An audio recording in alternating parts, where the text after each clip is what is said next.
Welcome to my YouTube channel. आइए दोस्तों, हम लोग पढ़ रहे हैं वर्ल्ड जीके। और दोस्तों, वर्ल्ड जीके, जीएस जीके और जीएस के लिए दोस्तों ये बेस्ट प्लेटफॉर्म है। दोस्तों, इसमें हम लोग हिस्ट्री और कुछ ऐसे टॉपिक्स पर, ऐसे दोस्तों क्वेश्चन पर ध्यान देते हैं जो शायद आप लोगों ने पढ़े होंगे, लेकिन उनसे जुड़ी हुई कुछ ऐसी घटनाएं होती हैं जो शायद आप लोगों को पता ना हो। तो दोस्तों आइए स्टार्ट करते हैं बिना विलंब किए हुए अपना वीडियो और देख लेते हैं दोस्तों पहला क्वेश्चन। तो दोस्तों पहला क्वेश्चन दिया गया है वर्ल्ड जीके के अंतर्गत, दिया गया बिहार राज्य कब बना। दोस्तों क्या है, आप लोग सब लोगों ने पढ़ा होगा बिहार राज्य का गठन कब हुआ, दोस्तों कब इसे मान्यता मिली। तो आइए देख लेते हैं, आपके ज्ञान में थोड़ी सी दोस्तों वृद्धि करते हैं। कोई पॉइंट यदि आप लोगों की नॉलेज से छूट रहा होगा तो वो दोस्तों पॉइंट जो है इस वीडियो के माध्यम से क्लियर हो जाएगा। तो आइए दोस्तों देख लेते हैं कि बिहार राज्य का गठन कब हुआ।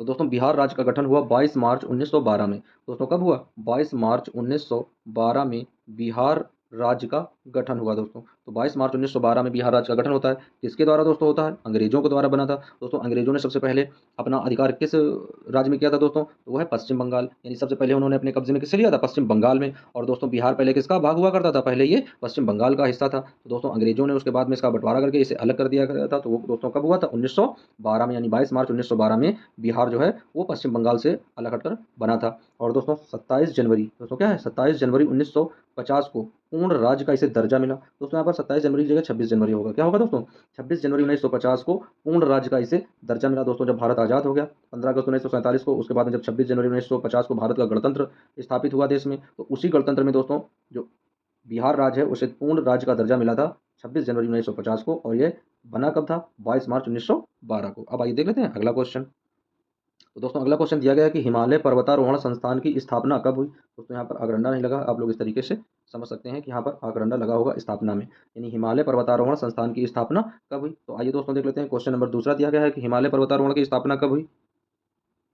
तो दोस्तों हिमालय पर्वतारोहण की स्थापना हुई 1954 में। कब हुई दोस्तों, हिमालय जो पर्वतारोहण की स्थापना है वो हुई 1954 में। और सबसे पहले दोस्तों इसमें कौन सा शामिल हुए, तेन सिंह और हिलेरी। दोस्तों कब, यानी तेन सिंह और हिलेरी कितने, यानी 20 वर्ष की आयु में 1953 में इन्होंने माउंट एवरेस्ट, यानी माउंट एवरेस्ट की ऊंचाई कितनी है, 8848 मीटर। तो दोस्तों सबसे पहले माउंट एवरेस्ट पर्वतारोहण जो किया था वो किसने किया था, तेन सिंह और हिलेरी ने। और दोस्तों ये कहाँ के थे दोस्तों, ये मूल रूप से तिब्बत के रहने वाले थे। इनका जन्म स्थान कहाँ है, तिब्बत। और इनका दोस्तों बचपन कहाँ पर बीता था, नेपाल में। लेकिन बाद में दोस्तों ये कहाँ पर आकर रहने लगे थे, ये भारत में आकर रहने लगे थे। तो इन्हें भारत में किसकी उपाधि मिली थी, तो इन्हें भारत में मिली थी सिरदार की उपाधि। जब ये 20 वर्ष की आयु में माउंट एवरेस्ट पर चढ़े थे तो दोस्तों इन्हें सिरदार की उपाधि से सुशोभित किया गया था। किसे दोस्तों, तेन सिंह और हिलेरी को। अब आइए देख लेते हैं अगला क्वेश्चन। दोस्तों अगला क्वेश्चन दिया गया कि प्रथम आवासीय विश्वविद्यालय की स्थापना कब हुई। दोस्तों क्वेश्चन नंबर तीसरे में है कि प्रथम आवासीय विश्वविद्यालय की स्थापना कब हुई। आइए देख लेते हैं पहला क्वेश्चन दोस्तों। तो दोस्तों क्या दिया गया है, दिया गया 5वीं शताब्दी में। कब हुई, तो दोस्तों 5वीं शताब्दी में, 5वीं शताब्दी में दोस्तों प्रथम आवासीय विश्वविद्यालय यानी नालंदा विश्वविद्यालय की स्थापना हुई। दोस्तों नालंदा विश्वविद्यालय कहाँ पड़ता है, बिहार में।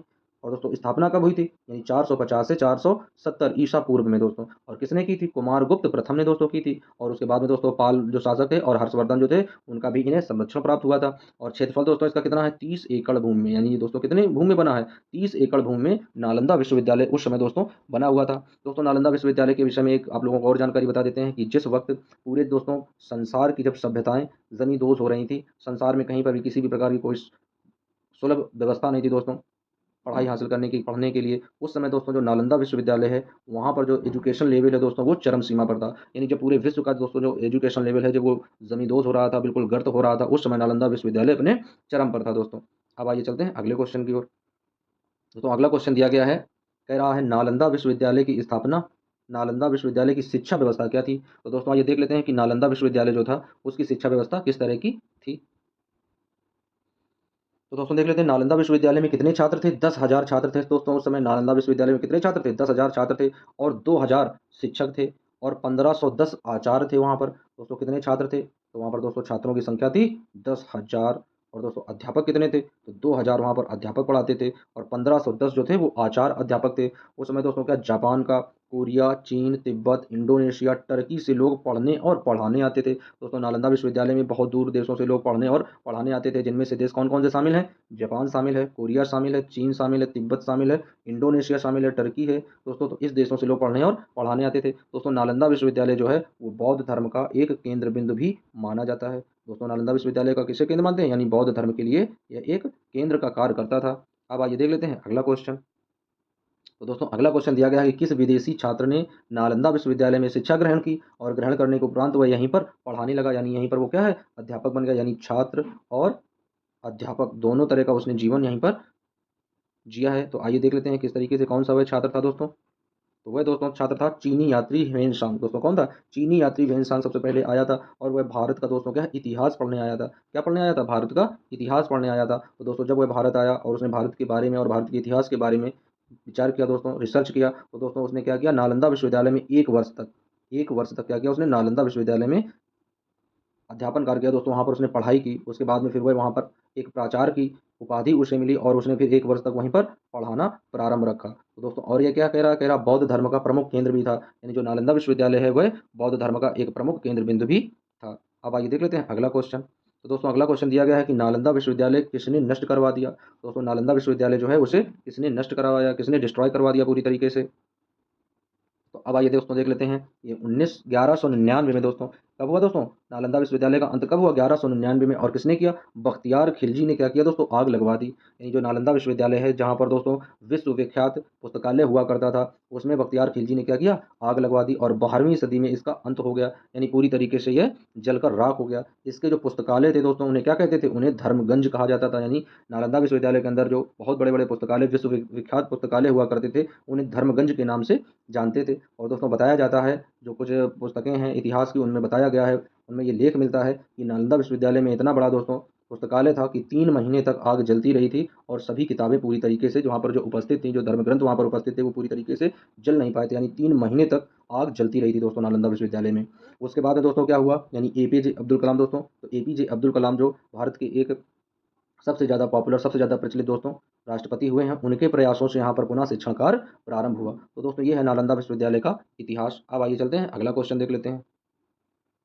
दोस्तों अगला क्वेश्चन दिया गया है, कह रहा है कि जैन धर्म के 24वें तीर्थंकर कौन थे। तो दोस्तों जैन धर्म का जो 24वां तीर्थंकर थे वो कौन थे, तो आइए उनके बारे में देख लेते हैं कि जैन धर्म के 24वें तीर्थंकर कौन थे। तो दोस्तों वर्धमान महावीर थे जैन धर्म के 24वें तीर्थंकर। दोस्तों कौन थे ये, 24वें तीर्थंकर थे जैन धर्म के। और इनका जन्म कब हुआ था, 599 ईसा पूर्व। और दोस्तों कहाँ पर हुआ था इनका जन्म, वैशाली में हुआ था महावीर जी का। और दोस्तों इनके पिता का क्या नाम था, तो इनके पिता का नाम था सिद्धार्थ। और इनकी माता का क्या नाम था, माता का इनकी नाम था त्रिशिला देवी। तो अब आइए चलते हैं दोस्तों अगला क्वेश्चन देख लेते हैं।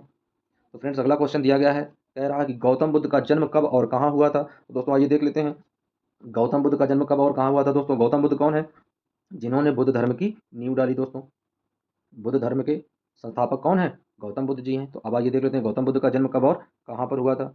तो दोस्तों बुद्ध का जन्म यानी गौतम बुद्ध का जन्म कब हुआ था, तो 1563 ईसा पूर्व में। कब हुआ था दोस्तों, 1563 ईसा पूर्व में कपिल वस्तु के पास। दोस्तों कहाँ पर हुआ था, कपिल वस्तु के पास लुम्बिनी नामक ग्राम में हुआ था। यानी 563 ईसा पूर्व कपिल वस्तु के पास लुम्बिनी नामक ग्राम में हुआ था किसका, गौतम बुद्ध जी का जन्म। और इनके पिता का क्या नाम था, इनके पिता का नाम था राजा शुद्धोधन। और माता का क्या नाम था दोस्तों, माता का नाम था रानी महामाया जी। तो ये दोस्तों इतना गौतम बुद्ध के विषय में है, उनका हिस्ट्री है दोस्तों।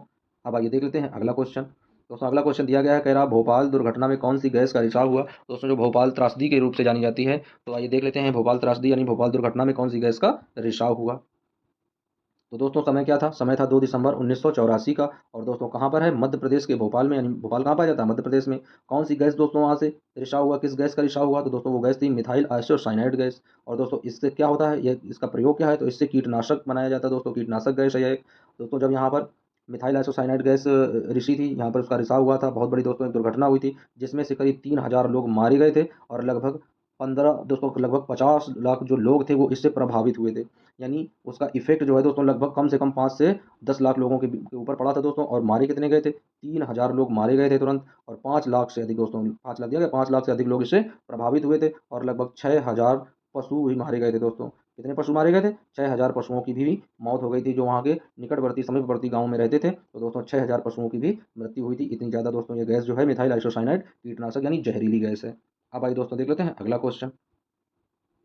तो दोस्तों अगला क्वेश्चन कह रहा है कलकत्ता विश्वविद्यालय की स्थापना कब हुई। तो आइए दोस्तों देख लेते हैं कि कोलकाता विश्वविद्यालय की स्थापना कब हुई और किसने की। तो आइए दोस्तों देख लेते हैं कोलकाता विश्वविद्यालय यानी कलकत्ता विश्वविद्यालय की स्थापना कब हुई। तो दोस्तों हुई 24 जनवरी 1857 को।